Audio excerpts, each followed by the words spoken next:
What's going on, everybody, and welcome back to the podcast. My name is Kramer, and in this episode, I'm going to be answering the question, are midterm rentals risky? So without further ado, let's go ahead and jump in. So I got some notes here, and I want to start by saying this.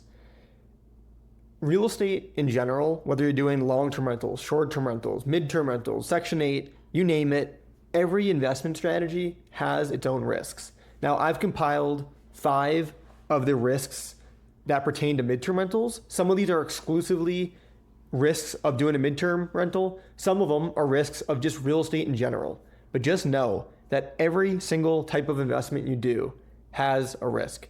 If it didn't have any risk, then every single person would be doing it because that means there's only upside. But of course, there's downside. So let's jump into those 5 big risks that you're taking if you're doing a midterm rental. And again, some of these are going to pertain to other strategies as well. The first risk is your mortgage payment, right? If you have a payment due every single month, that is a liability. Now, that is universal, whether you do a long-term rental, short-term rental, you name it, right? That's just a risk you're taking as a real estate investor if you're taking on debt, a mortgage. Now, I do that for my properties, and the biggest way to minimize this risk is by having reserves. So if you have a bank account with good chunk of change that would cover that mortgage payment for 3 months or 6 months or even longer, then that risk becomes lower. So pretty self-explanatory, but that is one risk of midterm rentals and just real estate in general. The second risk that I want to talk about that again pertains to any type of asset class pretty much in real estate is big repairs or really any maintenance of any kind that is unexpected. And this could be for midterm rentals. It could be the roof. It could be a water heater, or a little bit more specialized to midterm rentals or short-term rentals. It could be having to replace furniture or certain supplies for the property, like bed sheets and towels and sheets and stuff like that.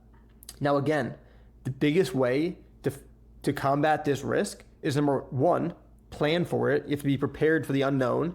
So that means you're saving a certain amount of money each month to prepare for certain expenses, like a new roof, like a water heater, stuff like that. And then you might have another account or another allocation for unknown things, like, for example, sheets and towels and other stuff, furniture that I mentioned before.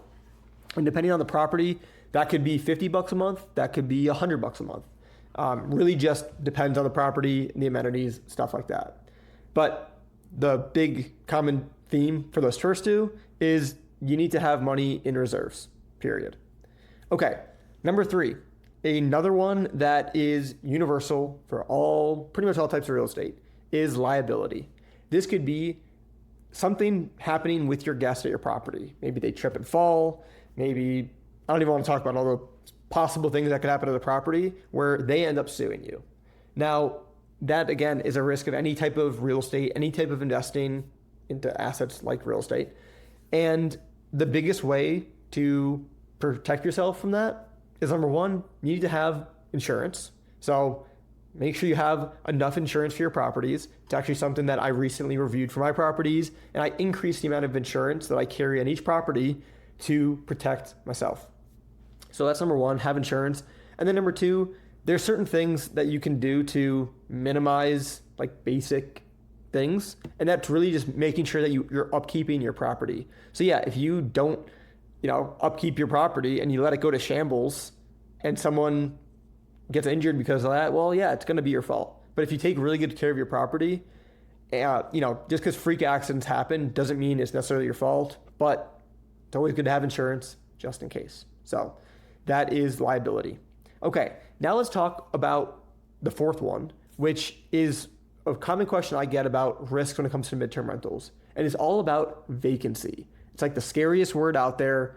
And I get it, because if you have vacancy, it goes back to the first one, which is like paying your mortgage and then paying your expenses. So vacancy is absolutely a risk with midterm rentals. It's probably a bigger risk for a midterm rental than it is a long-term rental. Because if you have a long-term rental, your guest is in there for 12 months, you don't really have a vacancy risk. They're there for 12 months. Midterm rentals, though, if they're there for 3 months, then you have to get a new tenant every 3 months. That's 4 tenants per year versus a long-term rental, it's just 1. Now, with midterm rentals, yes, you could have guests staying there for 6 months or 9 months or lower, 1 month, 2 months. But at the end of the day, there is more vacancy risk with a midterm rental than a long-term rental. Now, one of the notes I put down here of how to actually minimize this risk is by being in a market where you can do short-term rentals. You have the option to do a short-term rental. So let's just say you set your minimum night stays on, let's just say Airbnb for now, as 30-day minimums. Well, the amount of people looking for a 30-night stay is only going to be a small amount of people.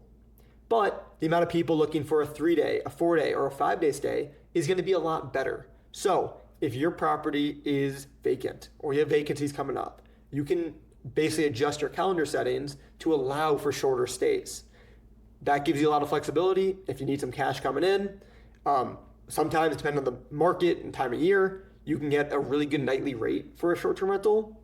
So even though it's a lot more inconsistent, it could just help you bring cash in to avoid vacancy. Now, I'll also say though that your marketing strategy is going to be huge to avoid vacancy, not just relying on Airbnb, but also being on multiple platforms, doing direct outreach. That's going to be huge too and help prevent it, but I'm just talking pretty surface level right now. And then the fifth and final risk of a mid-term rental is going to be your tenants not paying. Now, I would say that compared to long-term rentals are way more risky in this category. Mid-term rentals, I think, are a lot less risky when it comes to tenants not paying. And the main reason being is because the types of people that we're hosting are, number one, like insurance relocation companies, where they're actually paying, not the tenants. So I always say that's like the Section 8 of midterm rentals, because it's as guaranteed as you can get without it being like from the government. So the tenants that we're attracting, again, relocation companies where these big corporations are signing on the lease. That's number one. Number two, traveling nurses are another type of guest that I host a lot. And, you know, I will tell you, I've had one experience where middle of the stay, travel nurse texted me and said, "Bailey, I'm so sorry. I'm filing bankruptcy. I need to move out." And it was actually pretty crazy. But besides that, that's a story for another time. But besides that, I'll tell you that these traveling nurses, they're making good money, and they're professional type people. So I would tell you they're, you know, and also I'll say one more thing on that. They have contracts with the local hospitals. So you already know for almost a fact they're getting paid. Now, not saying nothing could happen with that contract or whatever, but I feel pretty comfortable taking on the risk of a travel nurse. And then another type of demographic that I host is construction crews. A lot of the times, I'd say a majority of the time, the construction company is actually paying the rent. So whether that's directly on Airbnb, whether that's directly to me off platform, these construction companies are the ones paying the rent. And a lot of times these are bigger companies because they're doing massive projects, you know, sometimes out of state for them. So again, I wouldn't use the word guaranteed because nothing is really guaranteed, but I'll tell you that as far as tenants not paying, I would way rather have a construction company or a relocation company or a traveling nurse pay me than just some random Joe Schmo renting my house for a year.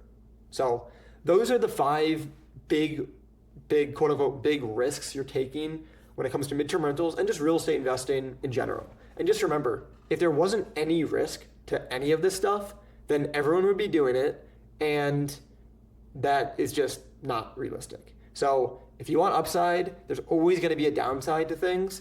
I feel like with these risks, I feel very comfortable with these risks, knowing how big the upside is. Sure, repairs are going to happen, but there's, you know, all these things, but there's so many ways that you can prevent these things from happening that, or at least protect against them. So that is the 5 risks of midterm rentals. I'm comfortable with the risk. Not everybody is. So if you're like, you know what, this sounds too risky for me, that's okay. That's all right. It's not for everybody. There's risks involved, and there is with everything. So hope you guys got value out of this episode, and I will see you in the next one. Peace.